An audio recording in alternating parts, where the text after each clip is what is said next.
illallah hasbi rabbi jallallah ma fi qalbi ghayrullah muhammad sallallahu la ilaha illallah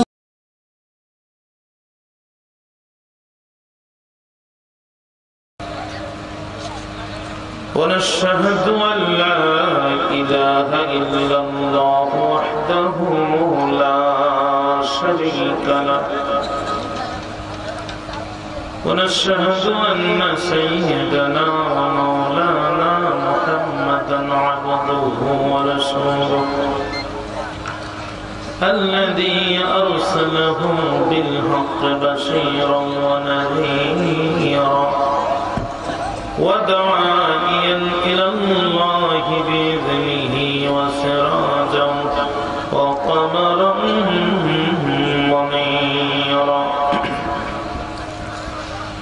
فقد قال الله تعالى في كلامه المجيد والفرقان الحميد জবান খুলে সকলে মিলে আমার সাথে তেলাওয়াত করুন আউযু বিল্লাহি মিনাশ শাইতানির রাজীম বিসমিল্লাহির রাহমানির রাহিম ওয়া মাকারু ওয়া মাকারাল্লাহ والله خير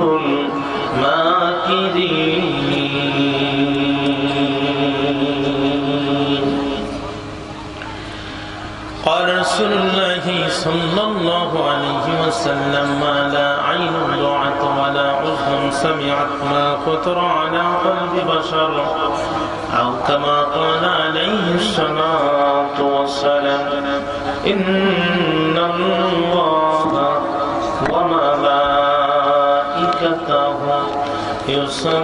يصلون على النبي يا أيها الذين آمنوا صلوا عليه وسلموا تسليما اللهم صل على محمد وعلى آل محمد كما صليت على إبراهيم وعلى آل إبراهيم إنك حميد مجيد اللهم بارك على محمد وعلى آل محمد كما باركت على إبراهيم وعلى آل إبراهيم إنك حميد مجيد لا إله সম্ভব বলে প্রাণ খুলে সকলে মিলে লা ইলাহা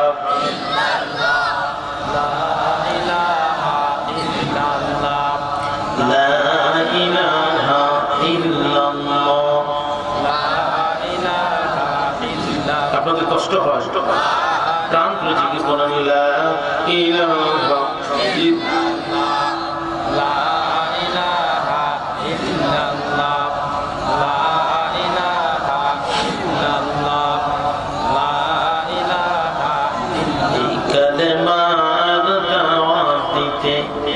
মার খাইলেন নবী তায়েফেতে এই কালেমার দাওয়াত দিতে মার খাইলেন নবী তায়েফেতে বন্দী হলেন দেশে ছাড়লেন তবু বিপ্লবী কালেমা ছাড়লেন না লা ইলাহা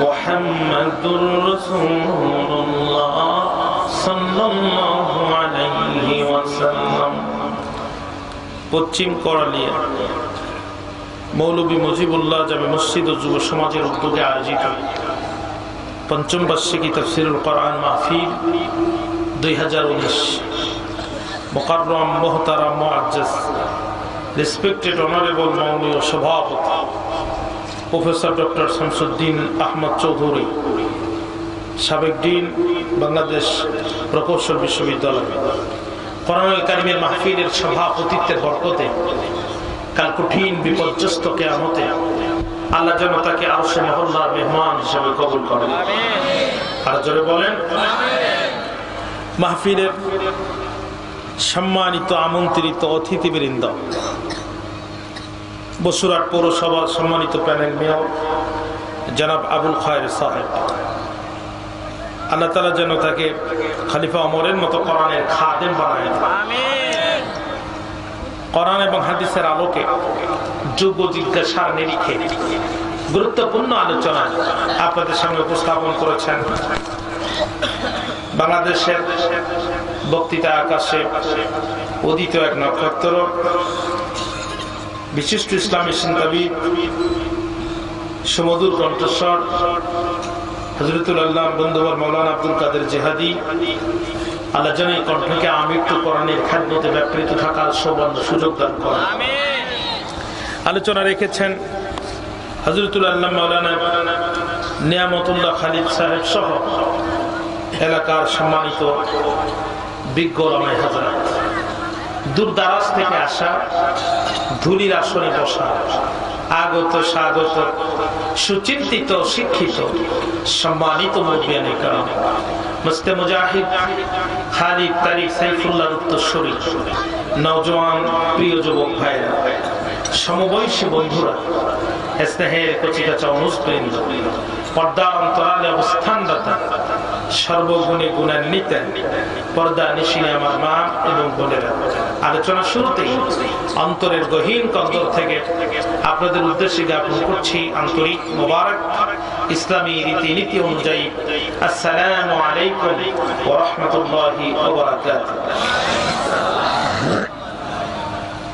হৃদয়ের সবটুকু ভাব, আবেগ, প্রেম আর ভালোবাসা কণ্ঠের আগে উদিত করে আবেগ আর উচ্ছ্বসিত কণ্ঠে কালিমাতুশ শুকর আদায় করছি সেই মহান মাবুদের দরবারে যে রব্বুল আলামিন এই জনপদের প্রত্যন্ত অঞ্চল থেকে আপনার আমার মতো কিছু নগণ্য গোলামকে আল্লাহর কোরআন শোনার জন্য এই জনপদের চতুর্দিক থেকে মৌমাছির মতো একত্রিত হয়ে বসার সুযোগ দান করেছেন।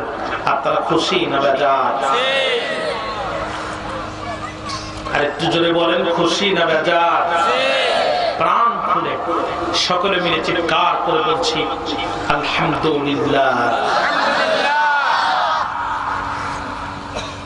দুরূদ আর সালাম পেশ করছি বিশ্ব মানবতার মুক্তির মহান দিশারি, নির্যাতিত মানবতার নবী, বঞ্চিত মানবতার নবী, উসওয়ায়ে হাসানা, ইমামুল আম্বিয়া জনাবে মুহাম্মদুর রাসূলুল্লাহ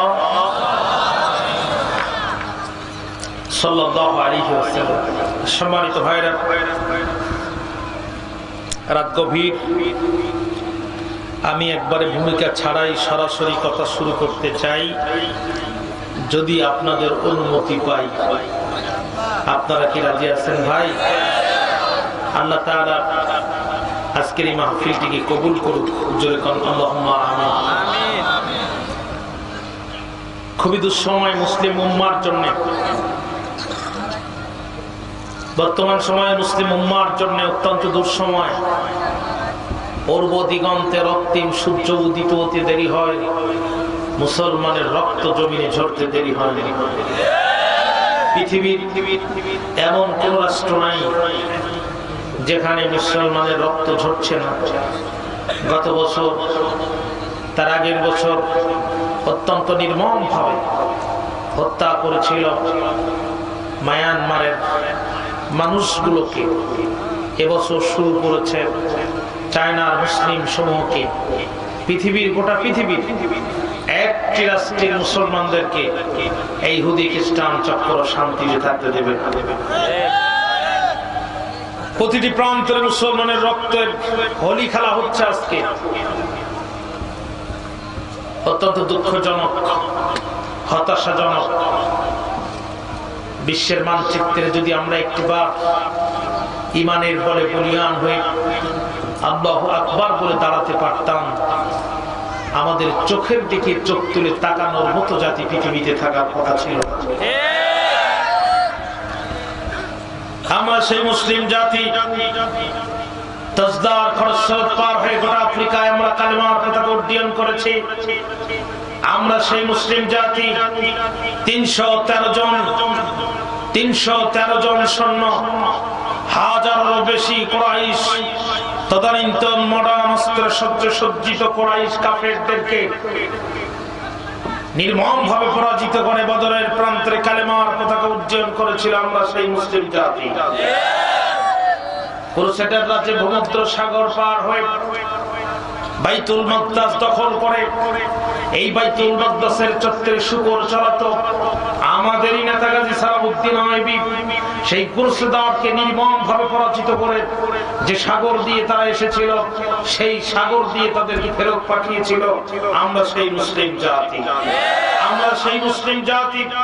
আমাদের সেনাপতি খালিদ বিন ওয়ালিদ যুদ্ধের ময়দানে দাঁড়িয়ে একটিবার আল্লাহু আকবার বলে যখন তরবারিকে কৌশ মুক্ত করত, কাফের বেদিনরা প্রসাব করতে করতে যুদ্ধের ময়দান ছেড়ে দিয়ে পিছন দিক থেকে পালাতো, আমরা সেই মুসলিম জাতি ইমানের বলে বলিয়ান হয়ে একটিবার যদি আল্লাহু আকবার আওয়াজ তুলতে পারতাম, আগামীকাল পূর্ব দিগন্তে রক্তিম সূর্য হওয়া যেমন সত্য, গোটা পৃথিবীর ইসলাম বিরোধী চক্ররা এই ময়দান থেকে পালানোর জন্য রাস্তা হওয়ার কথা ছিল না।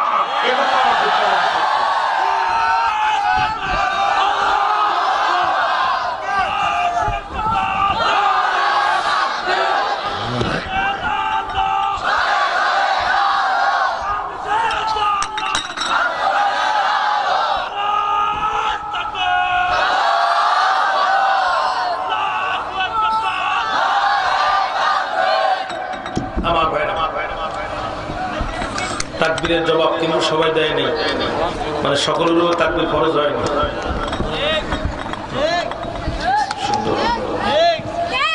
ঠিক বলেন? দুনিয়ার বাজে স্লোগান দিতে দিতে এখন আল্লাহু আকবার আওয়াজ আর মুখে আসে না। প্রিয় ভাইরা আমার দিকে মনোযোগ আছে আপনাদের, তাকান আমার দিকে। এর চেয়েও বড় অন্ধকার মুসলমানরা মোকাবেলা করেছে। বিশ্বনবী সাহাবী হযরত সাদ বিন আবি ওয়াক্কাস রাদিয়াল্লাহু তাআলা আফ্রিকার বুকে কালেমার পতাকা উড্ডয়ন করার জন্য রওনা শুরু করে দিলেন। যখন সামনে বিশাল নদী পড়ে গেল, তখন হযরত সাদ দিয়ে বললেন, সঙ্গী সাথী, এখানে নিভে যাবে কি ইসলামের বাতি? সাথীরা ডাক দিয়ে বলল, সাথী, আমরা মুসলিম জাতি, কোন বাধা থামাতে পারে না আমাদের গতি। Cowards die many times before their death. The valiant never stop their battles. কাপুরুষরা মৃত্যুর পূর্বে অনেকবার মরে। এক পিতার রক্তে যে মর্তে মুমিন জন্মগ্রহণ করে, মৃত্যুর স্বাদ সে জীবনে একবারই বরণ করে। বিশ্বনবী সাহাবী হযরত সাদ ডাক দিয়ে বলেন, হে আমার প্রিয় সঙ্গী সাথী, এখানেই নিভে যাবে কি ইসলামের বাতি? সাথীরা ডাক দিয়ে বলেন, সেনাপতি, আমরা মুসলিম জাতি, কোন বাধা থামাতে পারে না আমাদের গতি। দেখছি সামনে বিশাল নদী, খরস্রোত হয় যদি আপনি অনুসরণ করে দেন, সঙ্গে আছে আমাদের মূল প্রতিমা, যার পদতলে পিষ্ট হয়ে যাবে AK-47 গোলা বারুদ মিসাইল আর কামান।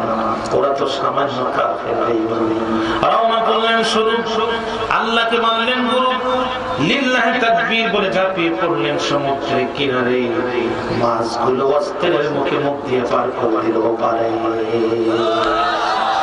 একটা পানির পড়ছিল পড়ি, মাছ একটা তৎক্ষণাৎ ছিল সমুদ্রের কিনারে দিল তুলি।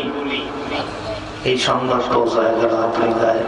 সে দেশের প্রেসিডেন্ট পড়ে গেলেন বড় বেকায়দায়, ডাক দিয়ে বলে আমার দেশের মানুষ হইও না তোমরা বেহুশ, ওই যে পাশে আছে আফ্রিকার জঙ্গল, ওই জঙ্গল হতে দেবে না মুসলমানদের মঙ্গল, থামিয়ে দেবে ওদের ইসলাম ধর্মের নাঙ্গল। আল্লাহ ডাক দিয়ে বলেন উলাইকা কাল আনআম বাল হুম আদল। আল্লাহু আকবার বলেন। এক একটি আয়াত কারিমা তেলাওয়াত করা শেষ হবে যখন, আমি আমার সাদাত আঙ্গুলে দিয়ে আপনাদেরকে ইশারা করব তখন, আর ইশারা করব যখন আপনারা জবান করে আল্লাহু আকবার বলবেন ঠিক তখন। এই কর্মসূচি চলবে ততক্ষণ, আখিরি মুনাজাত হবে না যতক্ষণ। রাজি আছেন কারা কারা? একটু দুটো হাত তুলে আল্লাহকে দেখায় দেন, চিৎকার করে বলেন আল্লাহু আকবার। আরো জোরে বলেন আল্লাহু আকবার। আরেকটিবার চিৎকার করে বলেন আল্লাহু আকবার। একবিংশ শতাব্দীর বিজ্ঞানের নিত্য নতুন যাত্রার যুগে পর্যন্ত এসে বিজ্ঞানের যতগুলো শাখা এবং প্রশাখা আছে, সমগ্র শাখা প্রশাখার মধ্যে সর্বোচ্চ শাখার নাম হচ্ছে মহাকাশ বিজ্ঞান। আজ থেকে আরো 50 বছরের উপরে আমেরিকার নাসা আর বৈজ্ঞানিকরা চাঁদের মধ্যে পা রেখেছে। চাঁদে যাওয়া তো এখন নিত্য ব্যাপার হয়ে গেছে। কসম আল্লাহ, চাঁদের ওপাশে পৃথিবীর কোন বৈজ্ঞানিক আর যেতে পারে নাই। বিজ্ঞানীরা সর্বোচ্চ চন্দ্রে পর্যন্ত পৌঁছালো। আল্লাহর কোন গোলাম যদি মাটির ধুলির আসনে বসে একটি বার আল্লাহু আকবারের আওয়াজ দেয়, চন্দ্র সূর্য ছাড়িয়ে সপ্ত আকাশ মারিয়ে সরাসরি সে আওয়াজটা আমার আল্লাহ আরশে মহল্লায় পৌঁছায় যায়। আর জোরে বলেন আল্লাহু আকবার। আল্লাহ ডাক দিয়ে বলেন উলাইকা কাল আনআম বাল হুম আদল। ক্ষমতার দাপটে ইসলাম নামের নাঙ্গলকে ঠেকাইতে চায় যারা, আল্লাহর ভাষায় চতুষ্পদরাম ছাগল তারা। শুধু তাই না, বাল হুম আদল, তার চেয়েও নিকৃষ্ট। আল্লাহ বলছেন সেম কোয়ালিটি অফ অ্যানিমাল, এরা চতুষ্পদ জন্তু জানোয়ারের মতো। তারপরের অংশ আল্লাহ বলছেন শুধু তাই না, বাল হুম আদল, তার চেয়েও নিকৃষ্ট। বিশ্বনবী সাহাবী বিরক্ত হয়ে যাচ্ছেন, আমার মনে হচ্ছে আমার দিকে তাকান। বিশ্বনবী সাহাবী হযরত সাদ বিন আবি ওয়াক্কাস রাদিয়াল্লাহু তাআলা উঁচু টিলার পরে দাঁড়ালেন, বক্তৃতা করা শুরু করলেন। রে জঙ্গলি পানিরা, আমরা আল্লাহর নবী সাহাবী এসেছি মদিনাতুল মুনাওয়ারা থেকে একটি কর্মসূচি হাতে নিয়ে। ওই কর্মসূচি আমাদের স্ত্রীরা তৈরি করে দেয় নাই, ওই কর্মসূচি আমাদের বাবাও দেয় নাই, ওই কর্মসূচির স্বপ্ন আমাদের বাবা দেখে নাই, ওই কর্মসূচির স্বপ্ন আমাদের বউরা দেখে নাই। ওই কর্মসূচি দিয়েছেন যিনি, বিশ্বজাহান সৃষ্টি করেছেন তিনি। আর সেই কর্মসূচির নাম আলা লাহুল খালকু ওয়াল আমর, সৃষ্টি যা আইন চলবে না। যারা বলেন সৃষ্টিকার, বিস্তীর্ণ মহাকাশ কার, প্রশস্ত জমিন কার, মাঝখানে যা কিছু আছে সবকিছু কার, আইন চলবে কার। লিল্লাহি মা ফিস সামাওয়াতি ওয়া মা ফিল আরদ। আমার আল্লাহ বলেন আসমান আমার, জমিন আমার। বলেন তো দেখি বৃষ্টির প্রয়োজন হয় যখন, কে বৃষ্টির পানি বর্ষণ করেন তখন? আরো জোরে বলেন। 2019 সালে আমার আল্লাহ বৃষ্টির পানি বন্ধ করে দিল। পৃথিবীর মানুষ তাকায় থাকবে আমেরিকার প্রেসিডেন্ট ডোনাল্ড ট্রাম্পের দিকে। মোরল রাষ্ট্রের প্রেসিডেন্ট, যারা আঙ্গুলির হেলানিতে পৃথিবীর রাষ্ট্রপ্রধানগুলো ওঠে আর বসে, সমস্ত লোকজন তাকায় থাকবে প্রেসিডেন্ট মহোদয় পানি দেন। আমেরিকার প্রেসিডেন্ট ডোনাল্ড ট্রাম্প টেলিফোন করবে রাশিয়ার প্রধানমন্ত্রী ভ্লাদিমির পুতিনের কাছে। টেলিফোন করে বলবে, দোস্ত তুমি আর আমি চিরবৈরী ভাব, তোমার সাথে আমার চরম দ্বন্দ্ব।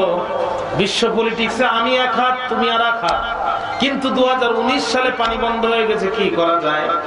রাশিয়ার প্রধানমন্ত্রী ভ্লাদিমির বলল, ডোনাল্ড ট্রাম্প ভাই চলেন আটলান্টিক আর প্রশান্ত মহাসাগরের উপরে যাই, উত্তর কোরিয়ার দক্ষিণ কোরিয়ার সমরাস্ত্র গুলো নিয়ে সব সেখানে জায়গায় হই, সেকেন্ডে 10 লক্ষ করে গুলি আকাশের মধ্যে ছড়িয়ে বলে, বৃষ্টি দিস না কেন, বৃষ্টি দিস না কেন?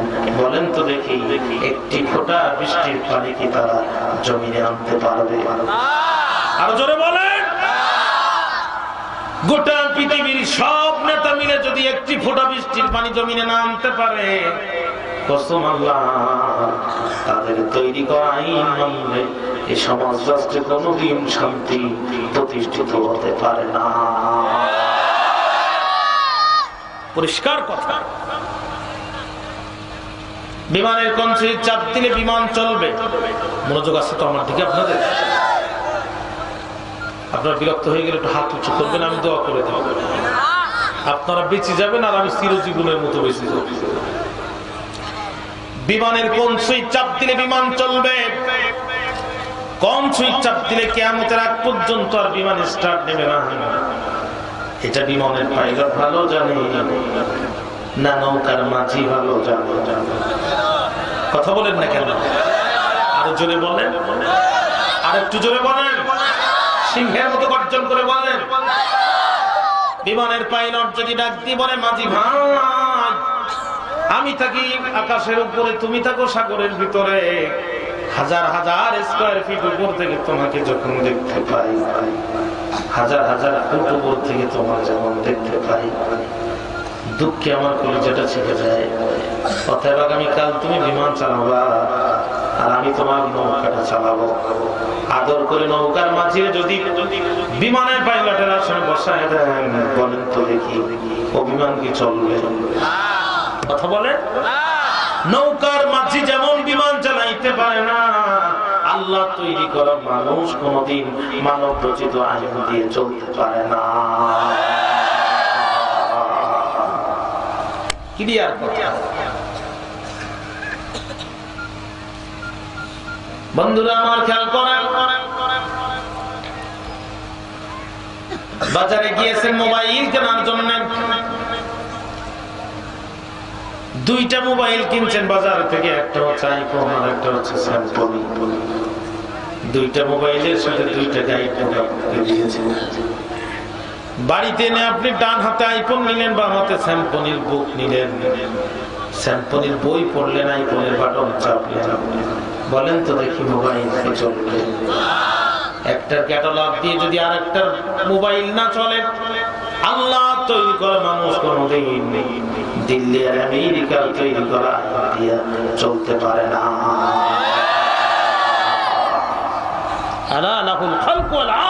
সৃষ্টিজাত হুকুম চলবে তার। আচ্ছা, এই কথাগুলো মোল্লার না আল্লাহ? এই কথাগুলো মোল্লার না আল্লাহ? বিশ্বনবী সাহাবী হযরত সাদ বললেন, রে জঙ্গলি পানিরা, আমরা আল্লাহর নবী সাহাবী এসেছি মদিনাতুল মুনাওয়ারা থেকে একটি কর্মসূচি নিয়ে। ওই কর্মসূচি দিয়েছেন যিনি, বিশ্বজাহান সৃষ্টি করেছেন তিনি। আর সেই কর্মসূচির নাম আলা লাহুল খালক ওয়াল আমর। সৃষ্টিজাত আইন চলবে তা। তোমরা যদি আমাদের পক্ষে থাকো, জঙ্গল ছেড়ে দিয়ে আসো, আমাদের নিরাপত্তার ব্যবস্থা করে দাও। আর তোমরা যদি আমাদের প্রতিষ্ঠা করো, তাহলে এই মুহূর্তে তোমরা বেরিয়ে আসো, তোমাদের সাথে আগে মোকাবেলা হবে, তারপরে আফ্রিকার কাফেরদের সাথে মোকাবেলা হবে।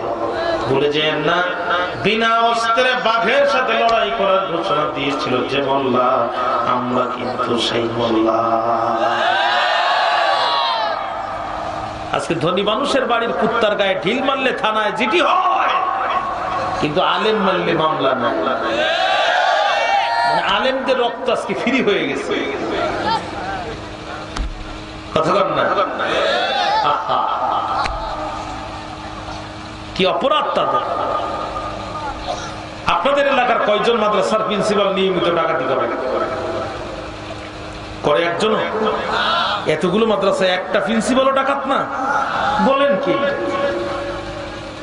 সম্প্রতি বাংলাদেশের সবচেয়ে আলোচিত ঘটনা আপনাদের নোয়াখালী সুবর্ণচরে 4 সন্তানের জননীকে 11 জন কুলাঙ্গার রেপিস্ট তারা রেপ করেছে। আপনারা বলেন তো এর মধ্যে কয়জন মাদ্রাসার প্রভাষক ছিল? একজনও ছিল?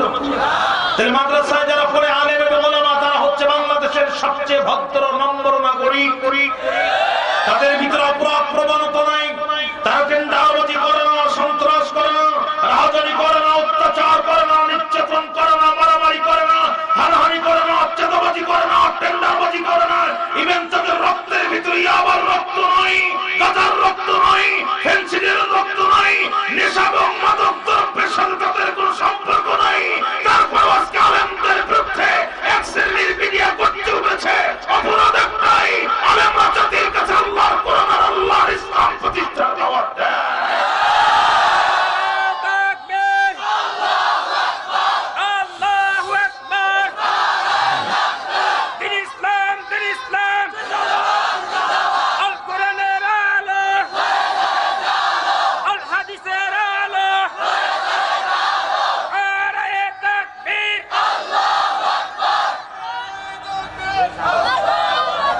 আমার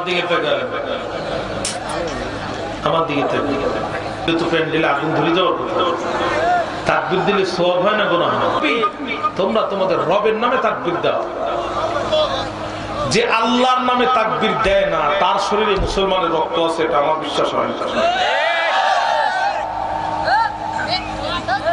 সুতরাং তাকবীর নিয়ে আবারও যদি বিশ্বের দরবারে মাথা উঁচু করতে হয়, আল্লাহু আকবারের আওয়াজকে মুখের মধ্যে নেওয়া ছাড়া বিকল্প রাস্তা সামনে খোলা নাই। খুব বেশি কিছু বলবো না, তবে একেবারে কমও ছাড়বো না। আমার দিকে তাকা অস্ত্রে বাঘের সাথে লড়াই করার ঘোষণা দিয়েছিল যে মোল্লা, আমরা কিন্তু সেই মোল্লা। ভুলে যাবেন না বঙ্গবন্ধুর ভাষণ, আইবির শাসন, যে একেটে যে খাল, এরশাদের নানান তাল, ফখরুদ্দিন, মঈনুদ্দিন, সব ঘোড়ার টিম দেখা শেষ, সামনেই টুপিওয়ালাদেরই বাংলাদেশ।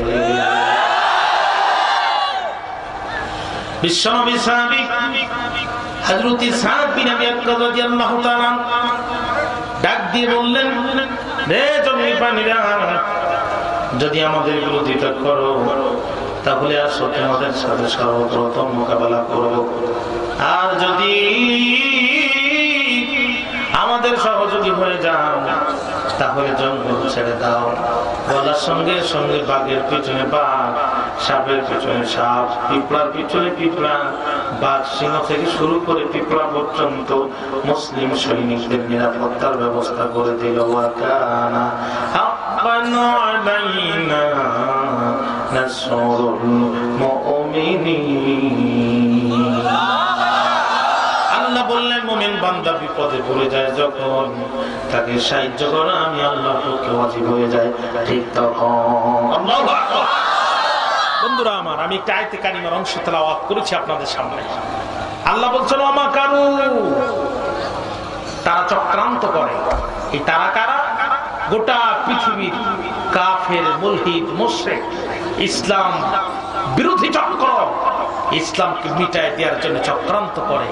ওমা কারাল্লাহ, হে নবী, আপনার আল্লাহ একাই কৌশল করে। আল্লাহু খায়রুল মাকিরিন, আপনার আল্লাহ হচ্ছে পৃথিবীর শ্রেষ্ঠ কৌশলী। চিৎকার করে আল্লাহু আকবার। আরো জোরে বলেন আল্লাহু আকবার। তার মানে আমরা যদি একটু উদাহরণ মাথার মধ্যে ধরে নেই, গোটা পৃথিবীর সব কাফেররা ফুটবল প্লেয়ার, ফুটবলটি নিয়ে যাচ্ছে গোলপোস্টের ভিতরে ঢুকানোর জন্য। গোলপোস্টের ভিতরে যদি ফলটি ঢোকাতে পারে তাহলে ইসলাম ধ্বংস হয়ে যাবে। গোটা পৃথিবীর সব চক্র ইসলাম ধ্বংস করার জন্য গোলপোস্টের দিকে বল নিয়ে কিক মারে। অমাকারাল্লাহ, আপনার আল্লাহ একাই কৌশল করে সেই বলগুলো ট্যাকেল দেয়। আল্লাহু খায়রুল মাকিরিন, আপনার আল্লাহর চেয়ে উত্তম গোলকিপার পৃথিবীতে আর কে হতে পারে? আল্লাহু আকবার। কত চক্রান্ত করেছে এই কাফেররা ইসলামকে উৎখাত করে দেওয়ার জন্য পৃথিবীর ভূখণ্ডে, কত চক্রান্ত। কোন চক্রান্ত তারা সফল হতে পারে নাই, কারণ আল্লাহ নিজেই গোলকিপার, আল্লাহ নিজেই সব চক্রান্ত প্রতিহতকারী। ঠিক না ঠিক বলে? গোটা পৃথিবীর সব কাফেররা, সব ইসলাম অস্বীকারী, সব ইসলাম বিরোধী চক্রান্ত করে। আপনার আল্লাহ একাই কৌশল করে। হে নবী, আপনি ঘাবড়াবেন না, টেনশন করবেন না। আল্লাহু খায়রুল মাকিরিন, আপনার আল্লাহ হচ্ছেন উত্তম কৌশলী। চিৎকার মেরে পড়ুন আল্লাহু আকবার। কত চক্রান্ত পৃথিবীতে হয়েছে। ফিরআউন চক্রান্ত করেছিল মুসা হবে না, মুসার জন্ম হবে না, মুসার নিবন্ধন হবে না, মুসা পৃথিবীতে থাকবে না। আল্লাহ বলেছিল যতই গোল পোস্টের দিকে বল পাঠাস না কেন, মুসা হবে, ওর নিবন্ধনও ফিরে পাবে, মাগার তুই ফিরআউন থাকবি না। কত নারীকে ফিরআউন হত্যা করেছিল। বাড়ি কোথায়? নোয়াখালী। বাড়ি কোথায়? কোম্পানিগঞ্জ। বিয়ে করছো কোথায়? সাক্ষীর। থাকো কোথায়? সোনাইমুড়ি। কয় মাস আগে? 3 মাস আগে ডাক্তার একটা পাঠাইছে, সাথে গোয়েন্দা বিভাগের প্রধান। দেখো তো পেটে বাচ্চা আছে কিনা। কয় বস হালকা হালকা ভাব। কয় কল্লা কেটে দাও, কল্লা কেটে দাও। ফিরআউনের গোয়েন্দারা গ্রামে গ্রামে ঘুরতো। কোন মায়ের পেটে সন্তান আছে, কোন মায়ের নতুন সন্তান হয়েছে, এই সবগুলোকে কল্লা কাটতেই থাকো। উদ্দেশ্য হচ্ছে মুসা নিবন্ধন যেন না হয়, মুসা পৃথিবীতে যেন না থাকে। ফিরআউন চক্রান্ত করেছিল মুসা হবে না। আল্লাহ সিদ্ধান্ত নিয়েছিল আমি গোলপোস্টে দাঁড়িয়ে তোর এই চক্রান্তের বল ঠেকিয়ে দেব। ওমা করল্লাহ, আমি আল্লাহ এটা টেকাল দিব, আমি আল্লাহ এইটা কৌশল করব। মুসা হবে, মাগার তুই ফিরআউন থাকবি না।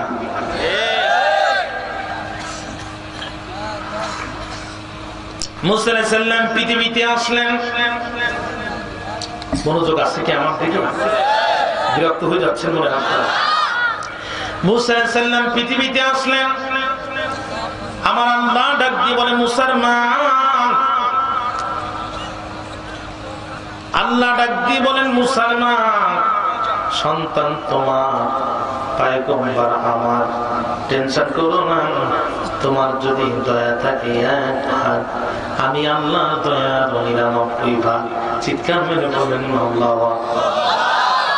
আল্লাহ ডাক দিয়ে বলে দিলেন মুসলমান, সন্তান তোমার, পয়গম্বর আমার, মুসাকে সিন্ধুকের মধ্যে ঢুকাও আর নীল দরিয়ায় ভাসাও। মুসাকে সিন্ধুকের মধ্যে ঢুকায় দাও, নীল দরিয়ার মধ্যে ভাসায় দিয়া চলে আসার দায়িত্ব তোমার। ফিরআউনের রাজগাড়িতে মুসাকে বাঁধায়া ফিরআউনের রাজপ্রাসাদের মধ্যে সবচাইতে দামি রুমটা বরাদ্দ করে তোমাকে দুধমাতা হিসাবে আবার নিয়োগ দিয়ে ফিরআউনের বুকের পরে বসে মুসাকে লালন পালন করে ওর চোখের মধ্যে ঠোঁট মেরে ওর সমস্ত আইন মাটির ধুলার সাথে মিশিয়ে দিয়ে আমার ইসলামকে প্রতিষ্ঠিত করার দায়িত্ব আমি আল্লাহ। আরো জোরে বলেন আল্লাহু আকবার। ভাইরা আমার, মুসা আলাইহিস সালামের মা চিন্তা করতেছে, আল্লাহ নীল দরিয়ার ঢেউয়ের মধ্যে যদি আমার মুসাকে আমি ভাসায় দেই, তাহলে এই ঢেউয়ের আঘাতে আমার মুসা তো বারবার সিন্ধুকের মধ্যে আঘাত প্রাপ্ত হবে। আল্লাহ ডাক দিয়ে কয় মুসার মা টেনশন করিস না, নীল নদের ঢেউয়ের উপরে আমি আল্লাহ তাআলা নিষেধাজ্ঞা জারি করে দিব। মুসা আলাইহিস সালাম কি মুসা আলাইহিস সালামের আম্মা নীল নদের উপরে ভাসায় দিলেন। কানের ভাইরা, আল্লাহ রাব্বুল আলামিন আস্তে আস্তে করে মুসা আলাইহিস সালামের সিন্ধুকটা নিয়ে ফিরআউনের নৌকাটির মধ্যে আটকায় দিল। গোয়েন্দা বিভাগের প্রধান লক্ষ্য করে দেখছে রাজার নৌঘাটির মধ্যে সিন্ধুক লাগে গেছে। দ্রুত খবর পাঠাইছে, নিরাপত্তা বৃদ্ধি করো, গোয়েন্দা নজর বৃদ্ধি করো, সৈন্য সংখ্যা পাঠাও। দ্রুত রাজার নৌঘাটির মধ্যে আসছে একটা নতুন সিন্ধুক, না জানি এর মধ্যে আছে কোন চক্রান্তের বন্দুক, কোন দিক থেকে কি হবে তার ঠিক নাই। তাড়াতাড়ি করে নিরাপত্তা পাঠাও। নিষিদ্ধ নিরাপত্তা খুব দ্রুত চতুর্দিক থেকে বেষ্টন করে নিল। একটি গ্রুপ পুলিশরা চিতা কোবরা বাঁশি দিতে দিতে ফেরাউনের নৌঘাটির দিকে দৌড় দিয়ে দিল। আর একটি গ্রুপ ফেরাউনের কাছে চলে গেল, যে বলছে রাজা দেবেন না আমাদেরকে সাজা, একটি খবর নিয়ে এসেছি তাজা। ইতিমধ্যে আপনার নৌঘাটির মধ্যে আছে একটা সুন্দর সিন্ধু, না জানি এর মধ্যে আছে আপনাকে ধ্বংস করে দেওয়ার জন্য আবার কোন নতুন বন্ধু। ফেরাউন ডাক দিয়ে বলছি, খুব দ্রুত নিরাপত্তা বৃদ্ধি করো, প্রয়োজনে রিজার্ভ সৈন্য নিয়ে তাড়াতাড়ি করে ঘাটির মধ্যে যাও, কোন ধরনের কোন অপ্রীতিকর ঘটনা যেন না ঘটে। যদিও র্যাব আমার নিয়ন্ত্রণে, পুলিশ আমার নিয়ন্ত্রণে, সীতা আমার নিয়ন্ত্রণে, কোবরা আমার নিয়ন্ত্রণে, তারপরও সবসময় আমি টেনশনে থাকি কোথায় কোন অপ্রীতিকর ঘটনা ঘটে যায়। প্রয়োজনে সব খোঁজ নিয়ে যাও, তারপরও কোন সমস্যা যেন না ঘটে। ভাইরা আমার এই সংবাদ পাওয়ার পরে র্যাব পুলিশ চিতা কোবরা আরো সৈন্য সংখ্যা বেশি করলেন। ফেরাউনের নৌঘাটির মধ্যে গেলেন, অনুবীক্ষণ যন্ত্র দিয়া বোমা বিশেষজ্ঞরা দেখলো এর মধ্যে 68 কেজি কিংবা 70 কেজি কোন বোমা আছে কিনা। চতুর্দিক থেকে পরীক্ষা নিরীক্ষা। মনোযোগ আছে কি আমার দিকে? বিরক্ত হচ্ছেন মনে হচ্ছে? আমি খুব লম্বা কথা বলবো না, আমার দিকে একটু খেয়াল করেন। চতুর্দিক থেকে পরীক্ষা নিরীক্ষা করে ভালো করে দেখার পরে সাবধানে সিন্দুকটা খুললো। এরপরে সিন্দুকটা ওপেন করে দেখে বন্দুক না। এত সুন্দর মাসুম বাচ্চা দেখা যায়, আমাদের 14 পুরুষ মনে হয় এত চমৎকার বাচ্চা কোনদিন দেখে নাই। একটু জবান খুলে বলা যাবে বাবা। ওখান থেকে ফেরাউনের সৈন্যরা ডাক শুরু করেছে, মাগো আসিয়া, ও মা আসিয়া, তুমি একবার যাও দেখিয়া, তোমার পরাণ যাবে জড়াইয়া। দীর্ঘদিন ফেরাউনের সাথে দাম্পত্য জীবনে তো কোনো সন্তান তোমার হয় নাই, ও মা আসিয়া একটু বাচ্চাটা তুমি একটি বার দেখে যাও। আম্মা আসিয়া দৌড় দিয়া ফেরাউনের নৌঘাটির দিকে চলে গেলেন।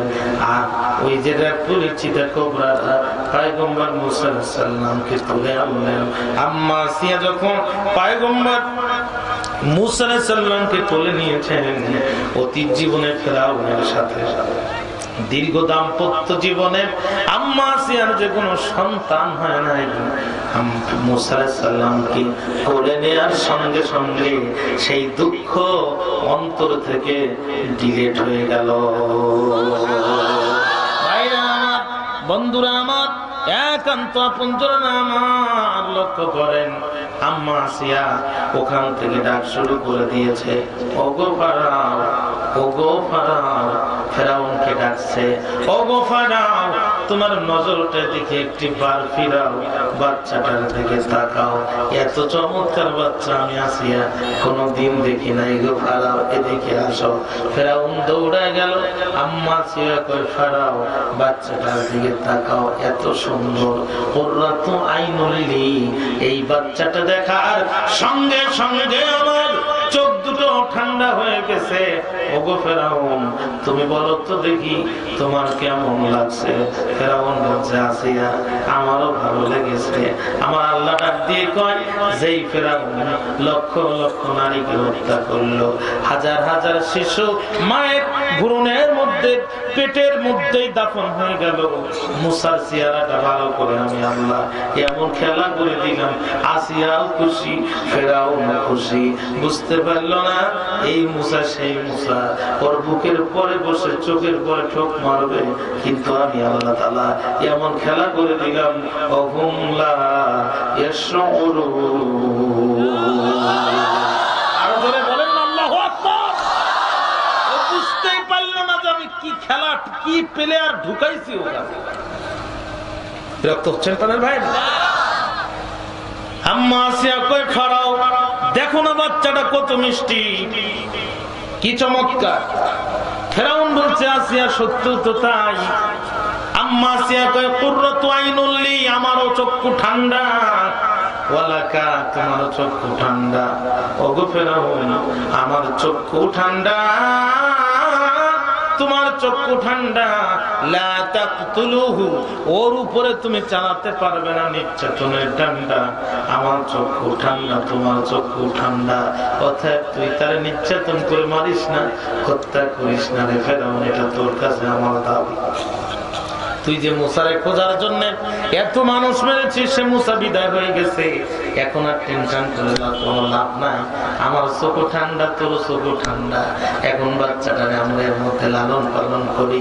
ফেরাউন তখনকে আসিয়া, বাচ্চাটা আমার কাছে একটু দাও, তুমি শুধু একাই আদর করবা আর আমি আদর করব না, তা কি আর হয়? দেও না বাচ্চাটা আমার কাছে, দেখি না একটু আদর করি, কত চমৎকার বাচ্চা। ফেরাউন কয় দাও, আসিয়া কয় নাও, ফেরাউন কয় দাও, আসিয়া কয় নাও। বাচ্চাটা নিচে, ছোট্ট সোনামণি তুমি এত সুন্দর, উলে বাবালে আস্তে করে যখন আদর করতে গেছে, পয়গম্বর মুসা বাম হাত দিয়ে একটা থাবা দিয়ে কয়, বিশ্ববাটপার। কি কয়? বিশ্ববাটপার। বিশ্ববাটপার। তুই গাছের শিকড় কেটে দিয়ে এখন মাথায় পানি ঢেলিস? তুই না সেই ফেরাউন?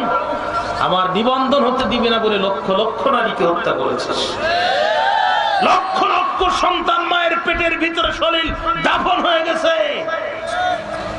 তুই এখন আমার আবার হাতে নিয়ে চুমা দিস? চোখ বুঝে থাকে ধোকাবাজ, চোখে তোদের নাই ইলাজ। চোখ বুঝে থাকে ধোকাবাজ, চোখে তোদের নাই ইলাজ। গোড়া কেটে আগায় ঢালো পানি, রে শয়তানি তোদের আমরা চিনি। দিছে বাম হাতের থাবা। তুই না কয়দিন আগে আমারে লাইট বন্ধ করে মারলি, এখন তুই আমার মাথায় হাত বুলাস? দিছে বাম হাতের থাবা। যদিও ছোট্ট মানুষ, ছোট জিনিস যদি বেকায়দা লাগে তারপরেও কিন্তু বেশি লাগে। খাবারটা লাগার কথা ছিল কান চোয়ালে, স্লিপ করে লাগছে কানের নাকের উপরে, লাগছে আর সাথে সাথে নাকটা বেঁকে গেছে। ফেরাউন ডাক দিকে আসিয়া, এতদিন খুঁজেছি যারে, সে এখন বাস করে আমার ঘরে। এতদিন খুঁজেছি যারে, সে এখন বাস করে আমার ঘরে। আম্মা আসিয়া কয়, কারে খুঁজছো?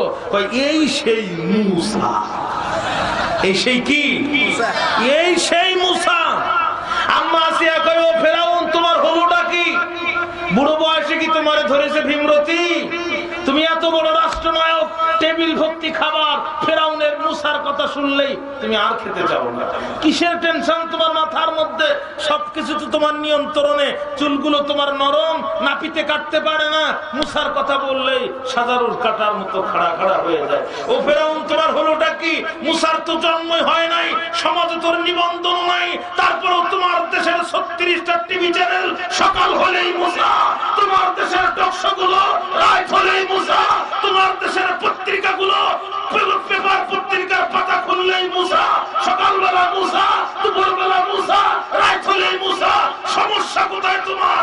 সবকিছু তো তোমার নিয়ন্ত্রণে, তারপরও মুসার আতঙ্কে খাইতে পারো না, ঘুমাইতে পারো না। কারণটা কি? আসলে ফেরাউন মুসার নিবন্ধন হতে দেবে না, সমাজে দাঁড়াতে দেবে না। যে অত্যাচার, নির্যাতনের ইস্তেমরুলা এই জাতির উপরে চালিয়েছ, 500 প্রতিক্রিয়া স্বরূপ মুসার ভয় আল্লাহ তোমার কলিজার মধ্যে ঢুকায় দিয়েছে।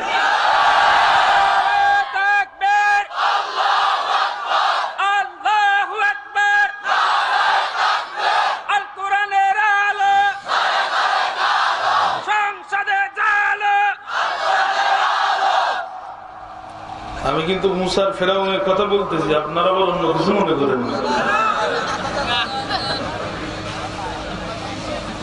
বিরক্ত হচ্ছেন মনে হয়। মানুষের হয় ডায়াবেটিস, ধনুষ্টঙ্কা, হুপিং কাশি আর জলাতঙ্ক, তোমার হয়েছে মুসাতঙ্ক। তোমার কি হয়েছে? মুসাতঙ্ক। তুমি সারাদিন শুধু মুসার ভয়ে থাকো, এটার কারণটা কি? ফেরাউন বলতেছে, তোর বিশ্বাস না হয় আমার নাকের দিকে তাকা। কোথায় তাকাবে?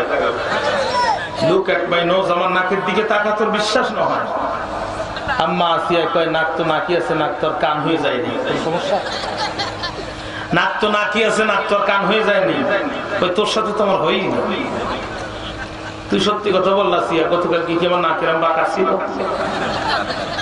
আম্মা সিয়া, আমি তো সারা জীবনে দেখতেছি তোমার নাকের বাঁকা।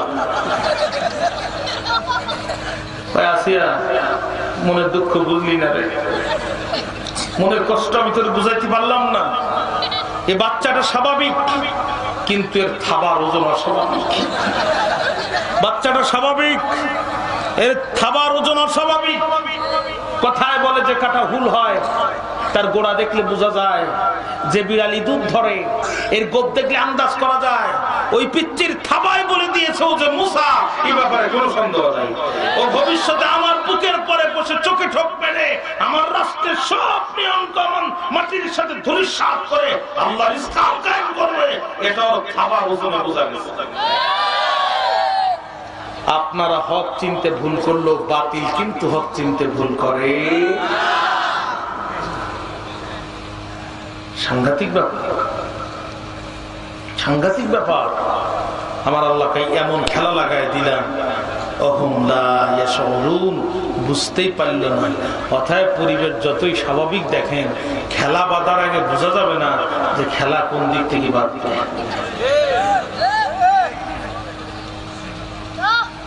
কোন বলে উইকেট পড়বে এটা বোলার নিজেও জানে না, উইকেট পড়ার পরেই বুঝতে পারে। যে প্লেয়ার খেলা করবে, ও খেলা করার 10 মিনিট আগেও জানবে না যে ওর বলে উইকেট পড়বে। কষ্ট হয় আপনাদের? ফেরাউন সিদ্ধান্ত নিয়েছিল মুসা হবে না, মুসার নিবন্ধন থাকবে না। আমি আল্লাহ সিদ্ধান্ত নিয়েছিলাম গোল পোস্টে দাঁড়িয়ে, মুসাই হবে, মুসাই থাকবে পৃথিবীতে, মাগার তুই ফেরাউন থাকবি। বড় হয়ে গেল মুসা আলাইহিস সালাম। আল্লাহ রাব্বুল আলামিন ডাক দিয়ে বলে, মুসা গাট্টি বাত্তর মুসা ফেরাউনের দরবারে যাও, দিনে দাওয়াত দাও। মুসা আলাইহিস সালাম ডাক দিয়ে বলে, আল্লাহ আমার তো কবুল করুন, আমার একটি ভাই আছে তার নাম হারুন, যদি আপনি তারে দান করেন নবুয়ত, 2 ভাই মিলে ফেরাউনের দরবারে দিতাম দিনের দাওয়াত। আল্লাহ ডাক দিয়ে কয়, মুসা 2 ভাই গাট্টি বাত্তর গোছায়, ইযহাবু ইলা ফিরআউনা ইন্নাহু তাগা। চিৎকার মেরে বলেন না আল্লাহু আকবার। আমরা বক্তারা যখন ওয়াজ করি, যার যত মায়াবী কণ্ঠ আছে, নাহমাদুহু ওয়া নুসাল্লি আলা রাসূলিহিল কারীম, কর্তৃপক্ষ আমার কাছে দাবি করেছে হুজুর মা বোনরা বেশি, তাদের সম্পর্কে একটু কথা বলবেন। আসলে মা বোনদের সম্পর্কে একটু ওয়াজ বেশি হওয়া দরকার, কারণ তারাই এখন এদেশের সরকার। আমরা আগাতে আগাতে বহু দূরে গিয়েছি। সাইকেলের টায়ার এখন ঢুকছে ভিতরে, আর টিউব ঢুকছে বাইরে। পার্লামেন্টে দাঁড়িয়ে এখন পুরুষ মানুষরা মহিলা মানুষের কাছে অনুমতি নিয়ে কথা বলে দেশে। অতএব তাদের সম্পর্কে কিছু কথা বলা দরকার, কারণ ওনারাই এখন আমাদের সরকার। আসতেছে বারবার, আর জ্বালায় পোড়ায় করতেছে সরকার। চিন্তা করেন না, ইনশাল্লাহ পোষায় দেব না। আপনারা শুধু একটু ধৈর্য ধরে আমার দিকে তাকান, বস্তার মুখটা খুলতে দেন। চাহিবেন যাহা পাহিবেন তাহা, ওমা তৌফিক ইল্লা বিল্লাহ। বিরক্ত হচ্ছে আপনারা? আমার দিকে তাকান। বক্তারা যখন মাহফিল করেন, আহমাদুহু ওয়া নুসাল্লি আলা রাসূলিহিল কারীম, যার যত মায়াবী কণ্ঠ আছে, সে তত মায়াবী কণ্ঠ দিয়ে বক্তৃতা শুরু করে। তাবলীগ জামাতের ভাইরা আসে দিনের দাওয়াত দেওয়ার জন্য, মসজিদে দাঁড়ায় বলে, ভাই আসরের নামাজের পরে ঈমান ও আমলের বয়ান হবে, বসবেন, বহুত ফায়দা হবে। বিভিন্ন সংগঠনের মানুষ মানুষকে ইসলামের দাওয়াত দেয় কোমল ব্যবহার দ্বারা, নরম ব্যবহার দ্বারা। মুসা আলাইহিস সালাম ফেরাউনের রাজঘাটের সামনে দাঁড়ায় বলছে, এ ফেরাউন, মানব রচিত আইন পরিত্যাগ কর, আল্লাহর আইন দিয়ে রাষ্ট্র পরিচালনা কর। আপনারা কোন তো এটা কি দাওয়াত দেওয়ার ভাষা? মুসা আলাইহিস সালাম বুঝতে পেরেছিলেন যে ফেরাউন যেন তেন লোক না, এই রাস্তার থেকে উঠে এসে রাষ্ট্র ক্ষমতা দখল করেছে, এত ছেঁচলার ছেঁচলা।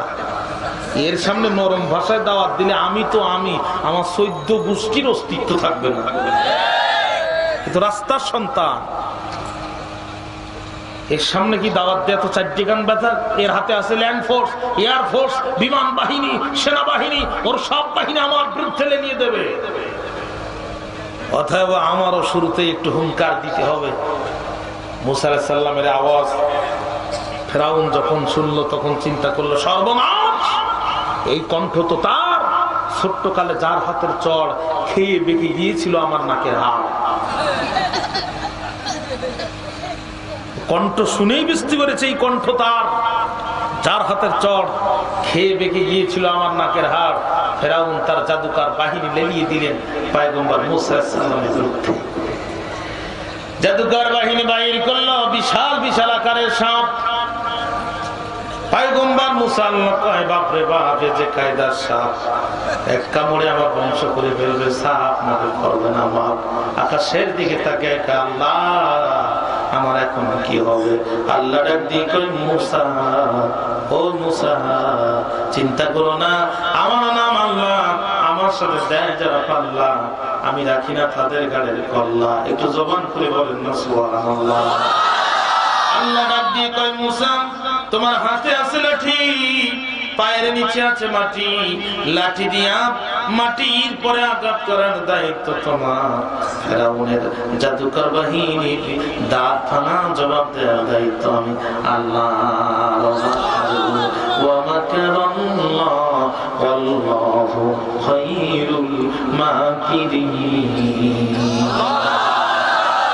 মুসা আলাইহিস সালাম হাতের লাঠি দিয়া মাটির পরে আঘাত করলেন, যখন বিশাল আকারের সাপ বাইর হয়ে গেল, তখন ফেরাউনের জাদুকর বাহিনী বলল, বাপরে বাপ, মুসার লাঠি থেকে বাইর হয়েছে যে সাপ, আমাদের দূর সাপ গুলো করে ফেলবে, সাপ মনে করবে না বাপ। আমরা মুসাকে করেছিলাম জাদু, এখন মুসার লাঠি থেকে বাইর হওয়া সাপ হয়ে গেছে আমাদের জাদু গুলোর দাদু। আল্লাহু আকবার বললেন না ভাইরা আমার। এই ফেরাউন তো চারটে গান বাটপার না ছিল, রাস্তার সন্তান। কোথার সন্তান বলেন পান্ডু ভাই? রাস্তার সন্তান ছিল, বাপ মার পরিচয় ঠিক মতো ছিল না। এক তরমুজালার বাড়িতে যে বলে, তরমুজালা ভাই 3 দিন খায় নাই, তোমার কাছে একটা তরমুজ চাই। তরমুজালা বলে, একটা তরমুজ ফাও দেওয়া যাবে না, তরমুজ যদি খেতে চাও বিশাল তরমুজের বস্তাটা মাথায় নাও, হেঁটে হেঁটে বাজারে যাও, সবগুলো বিক্রি করে দাও, তারপরে একটা তরমুজ খাও। মানে সিটার গেছে বাটপারের কাছে। ক্ষুধার্ত অবস্থায় বিশাল তরমুজের বস্তা মাথায় নিল, হেঁটে হেঁটে বাজারে গেল, সবগুলো বিক্রি করে দিল, তারপরে একটা তরমুজ খেলো। চিটারি বাটপারি করতে করতে মিশরের কেন্দ্রীয় গোরস্থানের দারোয়ান নিয়োগ হয়ে গেল। একটি করে টাকা ঘুষ খায় আর একটা করে লাশ দাফন করে। অতএব ঘুষ খাওয়া হচ্ছে ফেরাউনের সুন্নত, যারা ঘুষ খায় তারা ফেরাউনের উম্মত। উম্মতের সঠিক ব্যাখ্যা হচ্ছে, যে যার সাথে একমত সে তার উম্মত, যে যার সাথে একমত সে তার। ঘুষ খাওয়া ফেরাউনের সুন্নত না নবীজির সুন্নত? কথা বলে। বাংলাদেশে তো ঘুষ নাই, তা জোরে চিল্লায় বলতে সমস্যা কি?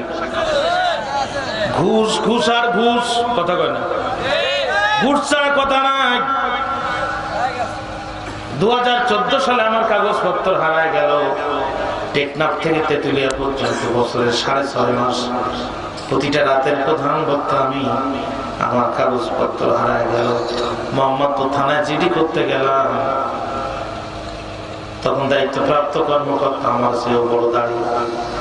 জিডি লেখার পরে চাচা আমার দিকে তাকায়, আমিও চাচার দিকে তাকাই। আমি তো বুঝি ব্যাপারটা, কথা বলি না। চাচা শুধু দিকে বসে আছে। পাশে তো একজন বলছে, হুজুর কত হাদিয়া দেয়। আমি বললাম, আমি এত হাদিয়া দেই না, আমি হাদিয়া খাই। হাদিয়া তো প্রতি রাত্রে আমরা খাই, আমরা হুজুর আবার হাদিয়া দেয়। শেষ পর্যন্ত আমার 200 টাকা দিতে হলো। প্রধান বক্তার যদি অবস্থা এই হয়, শ্রোতার অবস্থা কি করেন ভাইরা? গত পরশুদিন দুর্নীতি দমন কমিশনের চেয়ারম্যান বলেছে, এই বিশাল সাগরে আমি কারে ধরবো আর কারে ছাড়বো। বোঝা গেল একটু যে সব দুর্নীতিবাজ। স্কুলের সামনে একটা পুকুর খনন হবে, টিওনো সাহেব পুকুর খনন না করে পুকুর খনন বাবু 1 কোটি টাকা বাজেট করে টাকা সব খেয়ে ফেলেছে। 3 মাস পর টিওনো বদলি হয়ে গেছে, পরের টিওনো এসে দেখে পুকুর নাই কিন্তু টাকাও ফান্ডে দেয়। উনি পুকুর ভরাট বাবু আবার বাজেট দিয়ে 1 কোটি টাকা সই হয়ে গেছে। জায়গার মাটি জায়গায় থেকে গেল। এক টিওনো বললো পুকুর খনন বাবদ 1 কোটি টাকা, আর এক টিওনো পেল পুকুর ভরাট বাবদ 1 কোটি টাকা। ঘুর দেশে আসে না না।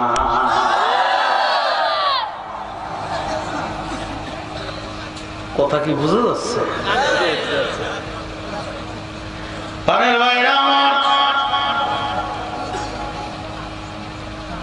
ঘুষ এই জাতির মেরুদণ্ডকে ভেঙে দিয়েছে। দুর্নীতি দুর্নীতি আর দুর্নীতি, ঠিক না ঠিক বলেন? যত দুর্নীতি করে সব শিক্ষিত লোকেরা, মূর্খ লোকেরা কোনো দুর্নীতি করে না। বিসিএস ফার্স্ট ক্লাস ফার্স্টের অভাব নাই, ভালো লেখাপড়া জানা লোকের অভাব নাই, কিন্তু পাথরের খনির দায়িত্ব দিয়ে দেখেন পাথর পর্যন্ত খেয়ে ফেলেছে। যে কয়লা দেখলে মানুষ 10 হাত দূর থেকে যায় যে কয়লার ময়লা গায়ে লাগবে, সর্বনাশ। কিন্তু শিক্ষিত লোকের দায়িত্ব দিয়েছে কয়লার খনি কয়লা পর্যন্ত খেয়ে ফেলেছে। আহা, কোথায় আসছি এখন? দুর্নীতি আর দুর্নীতি।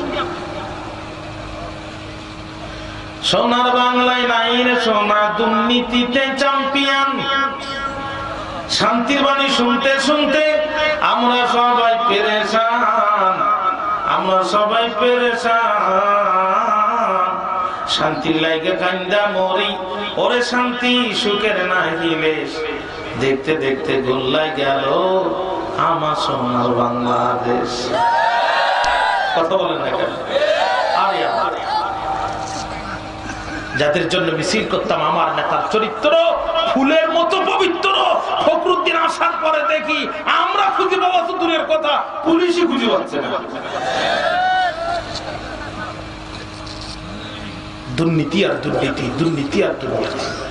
সে যায় লঙ্কায়, সে হয় হনুমান, কারে কি যে বলি ভাই, সকলে সমান।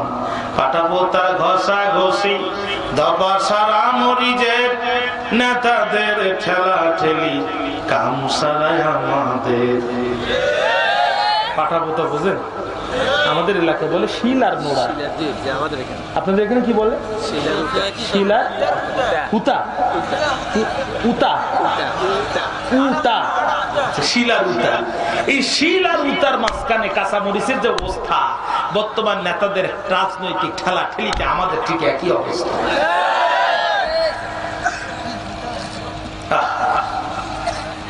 যে যায় লঙ্কায়, সে হয় হনুমান, কারে কি যে বলি ভাই, প্রায় সকলে সমান। পাটা পোতার ঘষা ঘষি, দফা সারা মরিচের, নেতাদের ঠেলা ঠেলি, কামসানায় আমাদের। রাজনীতির কথা বলে মাছ ভাজে কার তেলে, রাজনীতির কথা বলে মাছ ভাজে কার তেলে। কথা বলেন না কেন? কথা বলেন না কেন? সবার বাড়ি গুলশান। কেনই দুর্নীতি? আমি মাঝে মাঝে বক্তৃতা বলি, সৌদি আরব থেকে একটি লোক আসছে, চিন্তা করলো রসুলের দেশ থেকে বাড়ি যাব, একটা টুপি নিয়ে যাব না, দাড়িটা একটু লম্বা করবো না, একটা পাঞ্জাবি পরবো না, তা কি আর হয়? আসার 1-1.5 মাস আগের থেকে দাড়ি সেট করা বন্ধ, বিশাল লম্বা দাড়ি, জুব্বাও একটা নিয়ে আসছে, রুমালও একটা নিয়ে আসছে। মাগরিবের নামাজের সময় পড়ছে বিশাল জুব্বা, মাথায় দিছে টুপি, এর উপরে রুমাল, তার উপরে পড়ছে তাজ। বেচারার মুখস্থ শুধু সূরা নাস, পড়তে গেছে মাগরিবের নামাজ। মাথার উপরে তাজ, মুখস্থ সূরা, বলেন না মুখস্থ সূরা, পড়তে গেছে। আল্লাহর কি শান, ইমাম সাহেব গেছে ছুটিতে, মুয়াজ্জিনও গেছে বেড়াইতে। এখন ইমামতির দায়িত্ব কার? পাঞ্জাবির জুল্লম বাজার, ইমামতির দায়িত্ব কার? পরে ধরে বলছে হুজুর সামনে যাও, ও বলছে এতটাই খাও, লম্বা পাঞ্জাবি দেখলেই সামনে যাও। পিছন দিকতে এক মুসল্লি বলছে, বাপ তোমার পাঞ্জাবির যে ভাব, তোমাকে পিছনে রেখে আমরা সামনে গেলে হবে মহাপাপ, দেরি করো না তুমি দেওয়ার এক ধাপ, ইমামও যাবে না, মুসল্লি শুনবে না, রাকাতে সালাতে পাঞ্জাবি পরা ঠেলাতে আল্লাহু আকবার দিছে দূর করে সামনে। কারি সুদাইসির দেশ থেকে আসছে, প্রথম রাকাতে সূরা নাসের মেরে দিছে টান। সূরা নাসের যখন টান দিচ্ছে, পিছনে মুসল্লিরা বলছে, আহ জুড়াই গেল জান, কি মধুর টান, এই ইমাম না হলে ইমাম, সৌদির ইমাম। ইমাম সাহেব সামনে মনে মনে কয়, তোমরা খুশি হচ্ছ ভাই, আমার তো পরের রাকাতে সোজা হয়ে দাঁড়ানোর পুঁজি নাই, আমি তো এক রাকাতের ইমাম। কয় রাকাতের ইমাম? কথা বলেন না, কয় রাকাতের ইমাম? শান্তি দেওয়ার কথা বলে, শান্তি দিতে পারে না। এরা কয় রাকাতের ইমাম? এক রাকাতের ইমাম। দুই তাসবির মাঝখানে এক রুকু পরিমাণ, এক তাসবিহ, দুই রুকুর দুই সিজদার মাঝখানে এক তাসবিহ পরিমাণ বসতে হয়। ইমাম সাহেব অ্যাঙ্গেলে তাকে দেখে রেলিং এর যে ফাঁকটা কোন রকম বাইর হবে, মাথাটা যদিও ছুলে যাবে পিঠটা, এই ছাড়া তোর উপায় নাই, পরের জায়গাতে পড়বো কি? দ্বিতীয় সিজদা ইমাম সাহেব মুসল্লিদের ফেলে রেলিং ভেঙে পালায়ন করলো। আধা ঘন্টা হয়ে গেছে, ইমাম উঠে না। পিছন দিক থেকে মুরব্বীরা শুধু কাশে। আসলে এটা তো কাশি না, এইটা ইমামকে তোলার বাসি। এক মুসল্লি তো চিল্লায় উঠছে, ইমাম জীবনে বহু বিপদে পড়েছি, এইরকম বিপদে তো কোনোদিন পড়িনি। আর একজন মুসল্লি বলছে, ইমাম সাহেব তুমি ওঠো বাপ, আমার উজু যায় ভাব। তারপরে ওঠে না। আর এক চাচা চিল্লায় বলছে, ইমাম সাহেব এক সিজদায় যদি সারক্ত হয়, বাকি সিজদা কি তাহাজ্জুদে মারবা? আর এক মুরব্বী কয়, ইমাম তুমি না ওঠো, আমি উঠলাম, আমার দুই গরু এখনো বাড়ি আসে নাই। ছোট্ট এক পিচ্চিকে ডেকে এক মুরব্বী বলছে, খোকা তুই ছোট মানুষ, তোর সমস্যা নেই, তুই একটু মাথা উঁচু করে দেখতো, ও মরল না স্ট্রোক করলো, ও তো জীবিত থাকতে এত সময় উঠার কথা।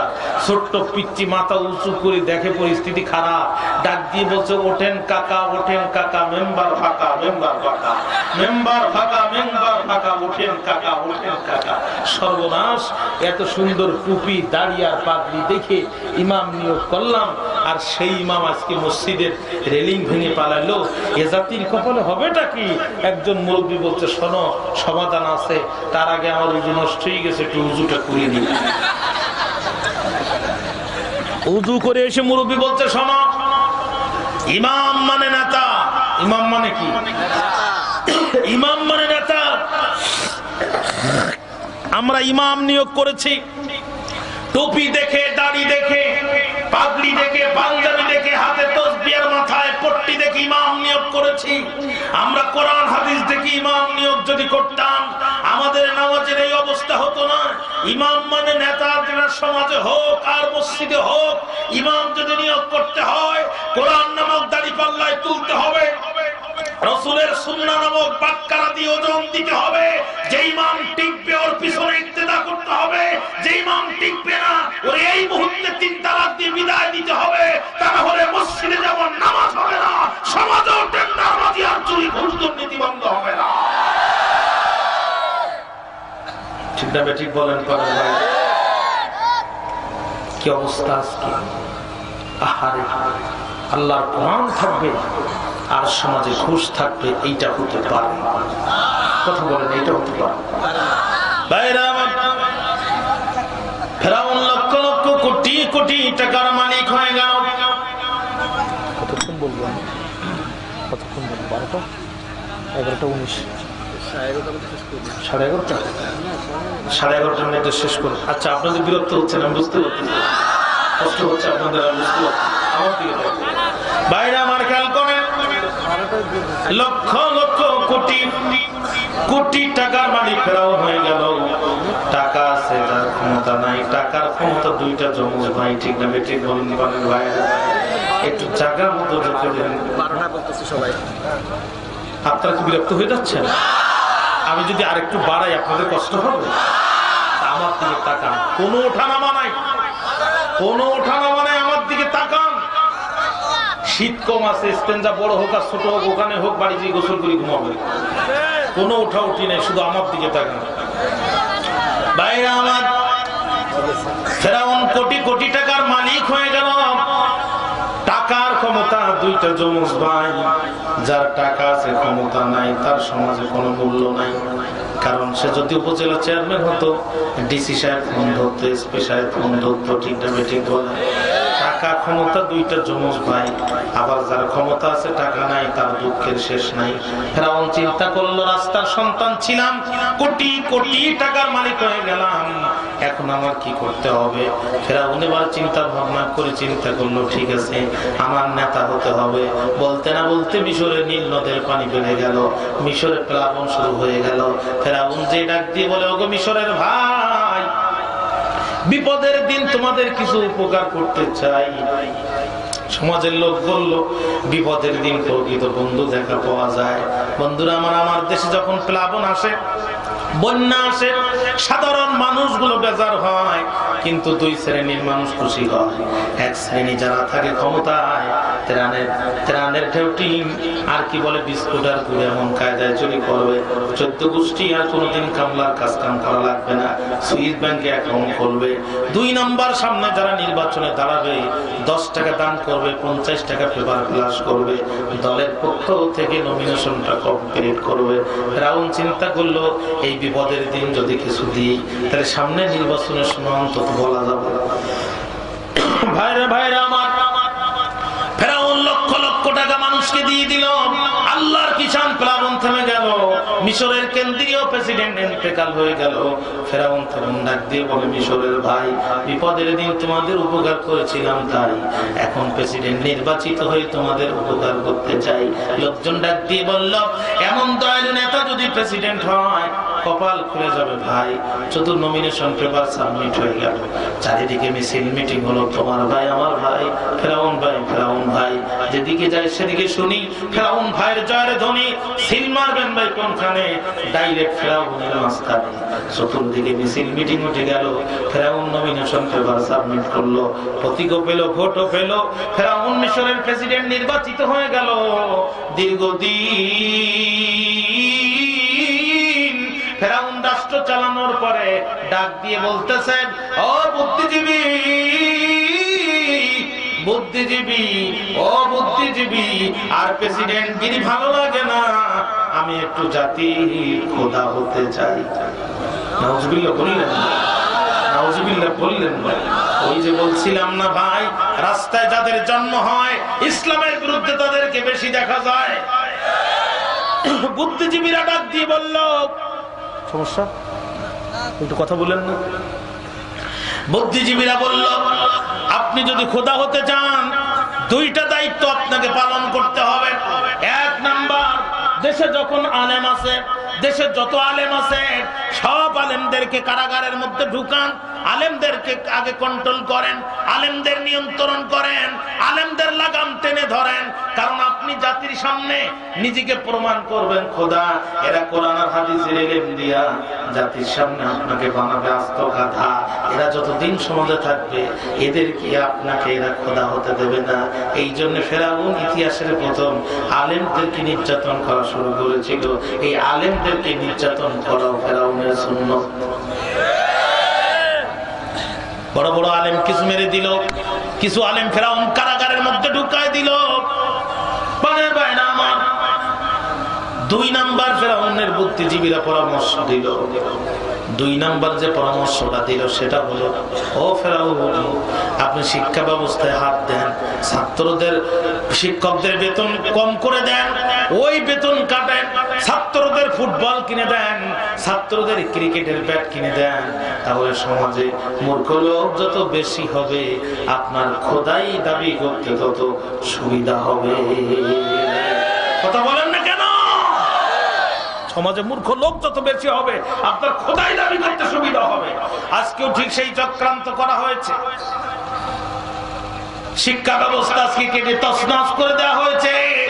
ঢাকা বিশ্ববিদ্যালয়ের মনোগ্রামে, ঢাকা বিশ্ববিদ্যালয়ের মেন গেটে যতদিন লেখা ছিল বিসমি রাব্বিকাল্লাযী খালাক, read by the name of almighty Allah সুবহানাহু ওয়া তাআলা, ততদিন ঢাকা বিশ্ববিদ্যালয়ে কোন ছাত্র একজন ছাত্র আর একজন ছাত্রকে নির্যাতন করে হত্যা করে না।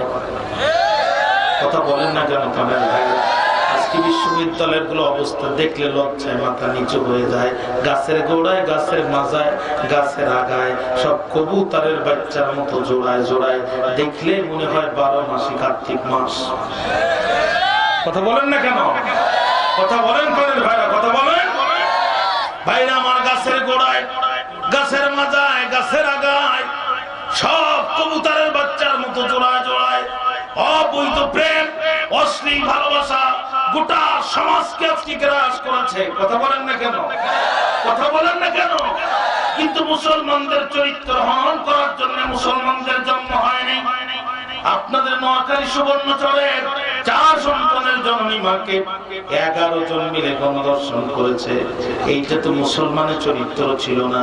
মুসলমানের চরিত্র হচ্ছে নারীর সতীত্ব ইজ্জত বাঁচানোর জন্য বুকের তাজা রক্ত জমিনে ঢেলে দিব, কিন্তু কোন মুসলিম মা বোনের ইজ্জতে হাত দিতে দেব না।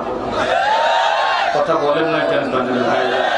আমিরুল মুমিনিন খলিফাতুল মুসলিমিন হযরত ওমর অর্ধ পৃথিবীর প্রেসিডেন্ট।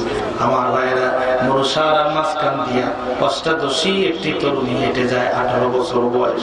চিন্তা করলো, আহারে আমি মুরসার মাঝখান দিয়ে হেঁটে যাই, ওই যে একটা যুবক আসতেছে, ওই যুবকটা এখন আমার চরিত্র নষ্ট করে ফেলবে, কি করা যায়? নারীটি ভয়ে ভীত সন্তুষ্ট হয়ে গেল, থরথর করে কাঁপতেছে। যুবকটা নারীটির কাছাকাছি চলে আসছে, নারীটিকে উদ্দেশ্য করে যুবকটি বলতেছে, বল চিন্তা করো না, টেনশন নিও না, আমাদের রাষ্ট্রের প্রেসিডেন্ট ওমর, আমাদের রাষ্ট্রের সংবিধানের নাম হচ্ছে আল্লাহর কোরআন। বোন তুমি টেনশন নিও না, ভীত সন্ত্রস্ত হও না, আমরা মুসলমানদের রক্তে জন্ম নেয়া মুসলমান সন্তান, নারীর ইজ্জত বাঁচানোর জন্য বুকের তাজা রক্ত জমিনে ঢেলে দিতে পারি, কিন্তু কোন নারীর সম্ভ্রম আমরা নষ্ট করতে পারি না। এটাই তো ছিল মুসলমানের চরিত্র। মুসলমানরা নারী সতীত্বের জম নয়, বরং মুসলমানরা নারী সতীত্বের পাহারাদার। নারীর সতীত্ব বাঁচানোর জন্য বুকের তাজা রক্ত মুসলমানরা ঢেলে দিতে পারে, কোন নারীর সতীত্ব মুসলমানরা নষ্ট করতে পারে না। আফসোস, 48 বছর দেশটি স্বাধীন হলো, আমরা আলেমরা কোনদিন এই দেশের প্রেসিডেন্ট হই নাই, প্রধানমন্ত্রী হই নাই। আমাদেরকে যতই আপনারা পর ভাবেন, মৃত্যুর পরে সবাই আপনাদেরকে ঠেলে দেবে, আমরাই আপনাদের বুকের মধ্যে টেনে নিয়ে জানাজা পড়াবো। আপনাদের জন্মের প্রথমে তো আমরাই আজান দিয়েছি, আপনাদের বিয়ে আমরা পড়াইছি, আপনাদের বাবার বিয়ে আমরা পড়াইছি, আপনারা মারা গেলে আমরা জানাজা পড়াবো। কবরে রাখার পরে সবাই যখন চলে যাবে, আমরা এই চোখের পানি ফেলে আপনাদের জন্য দোয়া করবো, ঠিক কিনা? আলেমদেরকে শত্রু ভাববেন না, আলেমরা আপনাদের বন্ধু, আলেমরা আপনাদের শত্রু না। 48 বছর দেশটা স্বাধীন হলো, একটা প্রেসিডেন্ট, একটা প্রধানমন্ত্রী আলেম হয় নাই, একটা প্রেসিডেন্ট আলেম হয় নাই, সব আপনারা। তারপর কাল সকালবেলায় এক হাতে চায়ের কাপ, আর এক হাতে সিগারেট, এক ডোব চা নিবেন, আর এক কাপ সিগারেটে টান মারবেন, আর বলবেন হুজুররা দেশটাই শেষ করি। একটি পরামর্শ আমাদের শোনেন, 48 বছর আপনারা চালিয়েছেন, বাপের বেটা হলে সামনে দাঁড়ায় প্রতিবাদ করেন, I will design from here, এখান থেকেই ডিজাইন দেব, জিন্দেগি তো আর কোনোদিন বক্তৃতা করবো না। 48 বছর আপনারা রাষ্ট্র চালিয়েছেন, একটি দিনের জন্য ধর্ষণ মুক্ত বাংলাদেশ উপহার দিতে পারেন না, পেরেছেন? দাঁড়ান সামনে, প্রতিদিন পত্রিকা খুললে ধর্ষিতা নারীর লাশ, ধর্ষিতা মেয়ের লাশে গোটা পেপার পত্রিকাগুলো ভরপুর। একটা দিন ধর্ষণ হয় নাই, স্বাধীনতার পরে এমন দিন যায় নাই। আমাদের হুজুরদের কথা শুধু একটিবার শোনেন, আমাদের হুজুরদের পরামর্শ শুধু একটিবার শোনেন। 48 বছর লাগবে না, 48 মিনিটেই আমরা বাংলাদেশকে ধর্ষণ মুক্ত বাংলাদেশ উপহার দেব। হুজুর কেমনে দিবেন? আল্লাহর কোরআন বলছে, আমাদের পূজিত কোরআন, আল্লাহর কোরআন বলছে সূরা নূর আয়াত নাম্বার 2, আয-যানিয়াতু ওয়াজ-যানি ফাজলিদু কুল্লা ওয়াহিদিন মিনহুমা মিয়াতান জালদা। জেনাকারিনী আর জেনাকার যদি ধরা পড়ে বিবাহিত অবস্থায় এক শাস্তি, অবিবাহিত অবস্থায় আর এক শাস্তি। অবিবাহিত অবস্থায় জেনা করলে 100 চামড়ার ভেতর আঘাত করো। ইসলাম বলছে, ইসলামিক শরিয়া বলছে 80 কিংবা 90 আঘাতের পরে যদি মারা যায়, মৃতদেহের পরে আরো 20টি আঘাত করো। 100 আঘাতের পরে যদি বেঁচে যায় এবারের মতো ছেড়ে দাও। বিয়ে করে নাই, করে ফেলেছে, সমস্যা নাই। কিন্তু বিয়ে করার পরে যদি কেউ জেনা ব্যভিচারে লিপ্ত হয়, ইসলাম বলছে আর ছাড় নয়, আর ছাড় নয়, মৃত্যুদণ্ড একমাত্র শাস্তি। মৃত্যুদণ্ড একমাত্র শাস্তি। জেনা ব্যভিচারে লিপ্ত হবে, ধর্ষণ করবে, মৃত্যুদণ্ড দিয়ে দেন, বুক পর্যন্ত মাটির মধ্যে পুঁতে ফেলেন, পাথর নিক্ষেপ করেন ততক্ষণ, মৃত্যুবরণ করবে না যতক্ষণ। এই শাস্তি শুধু একটা জেনাকার আর একটা জেনাকারীকে দেন। 36টি টিভি চ্যানেলে 1 ঘন্টা পর পর 5 মিনিট করে এই জেনার শাস্তির দৃশ্যটা একটু দেখা। 11 জন মিলে 4 সন্তানের জননীকে ধর্ষণ করা তো দূরের কথা, বাংলাদেশের লম্পট চরিত্রহীন যুবকদের স্বপ্ন দোষ পর্যন্ত বন্ধ হয়ে যাবে। হারবালের ট্যাবলেট খাওয়া লাগবে না। বলেন তো আল্লাহর আইনে দরকার আছে না? আমার কথা কি বুঝতেছেন? আমি কি কোরআন সুন্নাহর বাইরে কোনো কথা বলতেছি? আপনারা কেউ আমাকে চেনেন না, আমিও আপনাদের চিনি না। আলোচনা তার কাছে লাগবে তেমন, চরিত্র যার যেমন।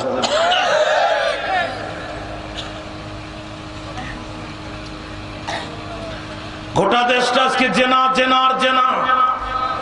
ইউনিভার্সিটি গুলোর পরিবেশ দেখলে মনে হয় কার্তিক মাসের কুত্তার লজ্জা আছে, কিন্তু এদের লজ্জা নাই। এনজিও গুলো প্রচার করতেছে বাল্য বিবাহ স্বাস্থ্যের জন্য ক্ষতিকর। কথা কয়, বাল্য বিবাহ স্বাস্থ্যের জন্য যদি ক্ষতিকর হয়, বাল্য প্রেম স্বাস্থ্যের জন্য উপকার। কথা বলেন না কেন? বাল্য বিবাহ যেমন নিষেধ করতে হবে, বাল্য প্রেম তেমন নিষেধ করতে হবে, ঠিক কিনা? গোটা সমাজটা জেনার কারখানা হয়ে গেছে। আমাদের চুয়াডাঙ্গা অঞ্চলের একজন বক্তা ছিলেন মাওলানা হাবিবুর রহমান। খুব ভালো বক্তৃতা করতে পারতেন, এত লার্নার্ড স্পিকার, এত চমৎকার শব্দ চয়ন, এত উদাহরণ তিনি জানতেন। রান্নাঘর থেকে জাতিসংঘ পর্যন্ত 3 মিনিটেই বোঝাতে পারতেন। মানুষ এত বেশি তার ভক্ত হয়ে গিয়েছিল, 90 পার্লামেন্টে মাওলানা হাবিবুর রহমানকে পার্লামেন্টের এমপি বানায় দেন। উনি দাঁড়ায় আল্লাহর জমিনে আল্লাহর আইন কেন দরকার, এই ধর্ষণ ইফতিজিং রাহাজানি বন্ধ করার জন্য আল্লাহর আইনের বিকল্প নাই, এই টপিকসের উপরে 90 পার্লামেন্টে মাওলানা হাবিবুর রহমান বক্তৃতা করতেছেন। আমার দেখি কি মনোযোগ আছে আপনাদের? পার্লামেন্টের স্পিকার বলছেন, হুজুর আপনার সময় 10 মিনিট। বলছে, মাননীয় স্পিকার, অতীব জনগুরুত্বপূর্ণ বিষয়, গোটা দেশ আজকে ধর্ষণের স্বর্গরাজ্য, অতএব আমার সময় একটু বাড়ায় দেন, আমি আল্লাহর আইনের উপরে কোরআন থেকে কথা বলতে চাই। স্পিকার বলছে, হুজুর 10 মিনিটেই শেষ করেন। মাওলানা হাবিবুর রহমান উদাহরণ টানলেন, কোরআন থেকে আয়াত টানলেন, উদাহরণ টানলেন, কোরআন থেকে আয়াত টানলেন, উদাহরণ টানলেন, কোরআন থেকে আয়াত টানলেন। বক্তৃতা করতে করতে করতে করতে নিজেই নিজের ঘড়ির দিকে তাকায় দেখে আধা ঘন্টা পার হয়ে গেছে, স্পিকার কোনো কথা বলছে না। নিজেই বলছে, মাননীয় স্পিকার আমার সময় কত? বলছে 10 মিনিটেই শেষ করে। বলছে, honourable speaker sir, look at your watch, আপনার ঘড়ির দিকে তাকান, 30 মিনিট পার হয়ে গেছে। বলছে, মাননীয় সংসদ সদস্য আর একটু বলেন। 90 পার্লামেন্টে মাওলানা হাবিবুর রহমান আল্লাহর আইনের গুরুত্ব এই বিষয়ে বক্তৃতা করতে করতে 10 মিনিটের জায়গায় 1 ঘন্টা বক্তৃতা করে মাইক যখন ছেড়ে দিয়েছেন, স্পিকার তখন বলছেন, হুজুর যে কথাগুলো বলেছেন টাটকা টাটকা কথা, সবই বাস্তব কথা, এগুলো শোনার মতো কথা, সারাটা দিন শোনা যায়। হুজুর দুঃখিত, শোনা গেল কিন্তু মানা গেল না। প্রায় 12টা নয়, 1টা নয়, 2টা নয়, আমরা কোরআনের কথা শুনতে পারি কিন্তু মানতে পারি না। যতদিন পর্যন্ত কোরআনের কথা মানতে না পারবো, চেয়ারম্যান যাবে, চেয়ারম্যান আসবে, সরকার যাবে, সরকার আসবে, কিন্তু আল্লাহ কোরআনের কথা না মানলে আমাদের ভাগ্যের কোনো পরিবর্তন হবে না, হবে না, হতে পারে না।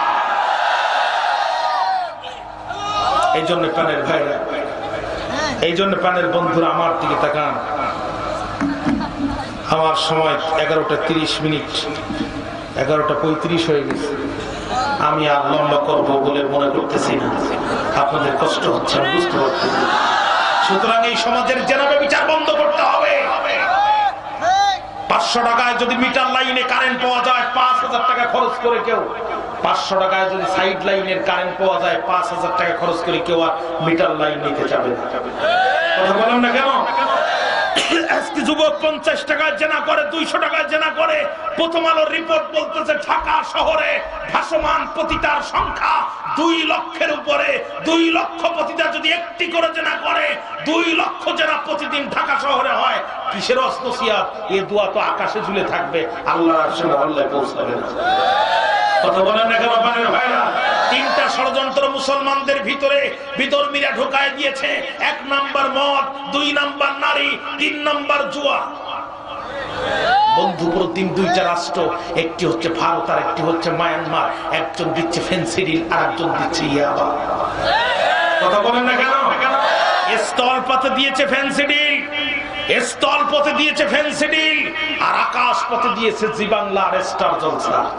যুবকরা ফেন্সিডিল গ্রহণ করবে, ইয়াবার ট্যাবলেট গ্রহণ করবে, করে যুবকরা ইনভ্যালিড হয়ে যাবে, শীর্য বীর্য হারিয়ে যাবে, শারীরিক শক্তি থাকবে না। সেই সুবাদে আকাশ থেকে স্টার জলসার জি বাংলার কিরণ আর কটকটি মালা ঢুকায় দিয়া মুসলিম মা বোনদের চরিত্র নষ্ট করে দেবে। পরকীয়া প্রেম করবে, পাশের বাড়িতে কিভাবে প্রেম করে অপরের সন্তান পেটে নিয়ে নিজের স্বামীর সন্তান বলে সমাজের মধ্যে চালায় দেবে। আর এই কুলাঙ্গাররা বড় হয়ে আল্লাহর কোরআনের মাহফিল অনন্যে ভর্তি করতে। গভীর চক্রান্তে মুসলিম যুব সমাজ পড়ে গেছে। ছোটকালে আমরা পত্রিকায় পড়েছিলাম ঘুমিয়ে আছে শিশুর পিতা। সব শিশুদের অন্তরে এই মুসলিম যুব সমাজ আজকে বিধর্মীদের টার্গেট। কারণ এই মুসলিম যুব সমাজের ভিতরে লুকিয়ে আছে গাজী সালাউদ্দিন আইয়ুবী, এদের ভিতরে লুকিয়ে আছে মোহাম্মদ বিন কাসিম, এদের মধ্যে লুকিয়ে আছে তারিক বিন জিয়াদ, এদের মধ্যে লুকিয়ে আছে খালিদ বিন ওয়ালিদ, এদের মধ্যে লুকিয়ে আছে ওমর বিন খাত্তাব, এদের মধ্যে লুকিয়ে আছে সাঈদ বিন আমের। যদি একটিবার গাজী সালাউদ্দিন আইয়ুবীর জন্ম হয়ে যায়, বিশ্বের মুসলমান যুবকদেরকে এক করে ওরা আবার আল্লাহু আকবারের স্লোগান দেবে। আর এই স্লোগান মোকাবেলা করার ক্ষমতা পৃথিবীর কোনো পরাশক্তির হবে না।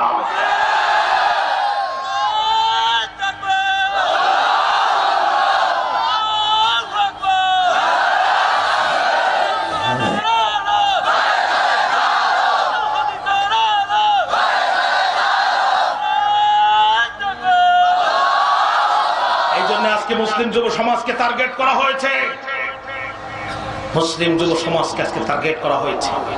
অনেক কথা বলার ছিল, আমি বলতে পারলাম না। প্রাণের ভাইরা আমার দিকে তাকান। ফিরআউন 2টা চক্রান্ত করলো খোদাই দাবি করার জন্য, আলেমদের কন্ট্রোল করে ফেললো। 2 নাম্বার, ফিরআউন শিক্ষা ব্যবস্থা হাত দিয়ে ধ্বংস করে দিল শিক্ষা ব্যবস্থাকে। এবার নিজে ঘোষণা করলো আনা রাব্বুকুমুল আ'লা, আমি জগতের বড় খোদা।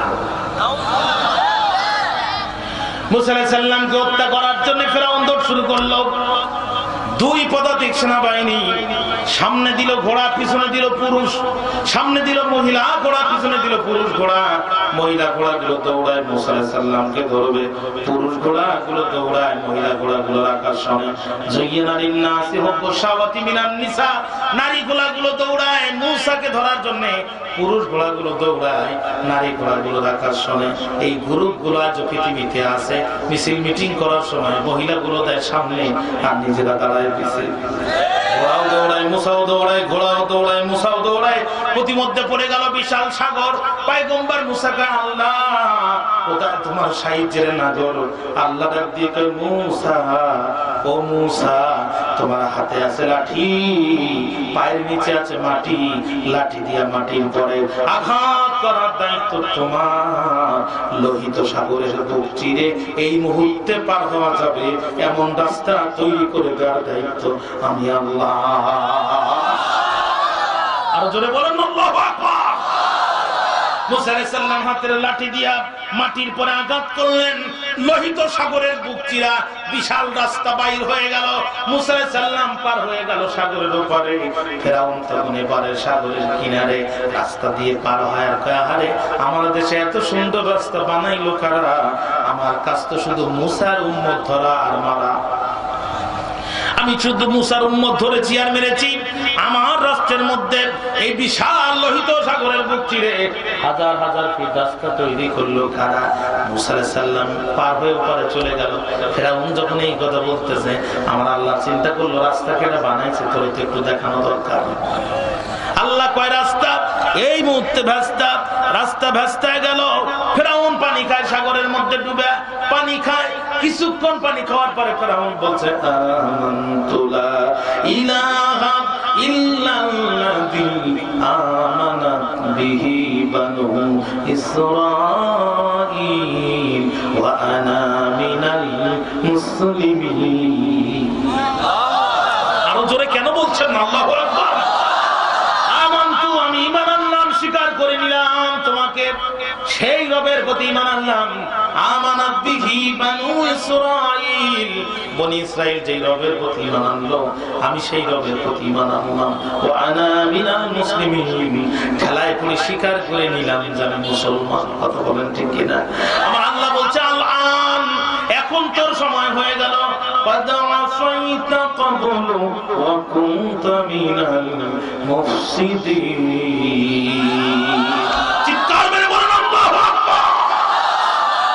আল্লাহ বলছে, তুই তো সন্ত্রাসীদের একজন ছিলি, বিশৃঙ্খলাকারীদের একজন ছিলি।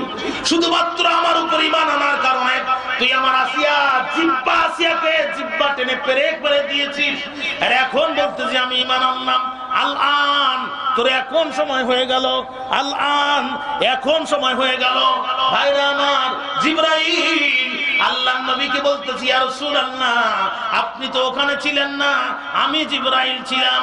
আমি চিন্তা করলাম, একবার দুইবার পানি খাওয়ার পরে ও বলতেছে, আমানাত বিহি বানু ইসরাঈল, বনি ইসরাঈল যেই রবের প্রতি ঈমান আনছে, আমি ওই রবের প্রতি ঈমান আনলাম। ও যদি আরেকবার পানি খায়, তাহলে বলবে, তুমি আমার রব, মাফ করে দাও সব। আল্লাহর কলিজায় দয়ার ঢেউ উঠে যাবে, আল্লাহ ওরে মাফ করে দেবে। আমি জিবরাইল ওই সুযোগ দিলাম না, বালুয়ার কাঁধে এক জায়গায় করে মুখের মধ্যে ঢুকায় দিলাম। আর আজরাইলও দেরি করলো না, চলে আসলো, জানটা নিয়ে চলে গেল। লাশটা পড়ে গেল সাগরে। কত সাগরে ফেরাউনের লাশ বাড়ছে, পৃথিবীর কোন সাগরের পানি লাশে পচন সৃষ্টি করতে পারে নাই।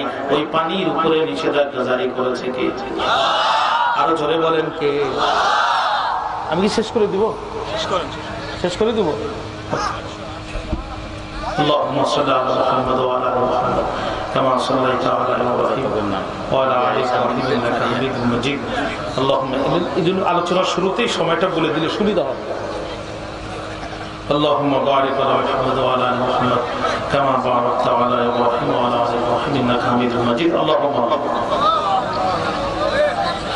ربنا ظلمنا أنفسنا وإن لم تغفر لنا وترحمنا لنكونن من الخاسرين। সবাই দোয়া করে যান, মেহেরবানি করে বসেন, যে যেখানে আছেন ওখানে বসেন। আল্লাহুম্মা ربنا ظلمنا أنفسنا وإن لم تغفر لنا وترحمنا لنكونن من الخاسرين ربنا لا تزغ قلوبنا بعد إذ هديتنا وهب لنا من لدنك رحمة إنك أنت الوهاب। মহিয়ান গড়িয়ান সর্বশক্তিমান দয়ালু দাতা মেহেরবান পশ্চিম করালিয়া মৌলভী মুজিবুল্লাহ জামে মসজিদ যুব সমাজের উদ্যোগে আজকের এই মাহফিল, আমরা কতিপয় গুনাহগার এই গভীর রাত্রিতে আপনার কাছে ভিক্ষুকের মতো দুটো হাত তুললাম। রব্বুল আলামিন মেহেরবানি করে আমাদের तमाम জীবনের গুনাহগুলো আপনি মাফ করে দেন।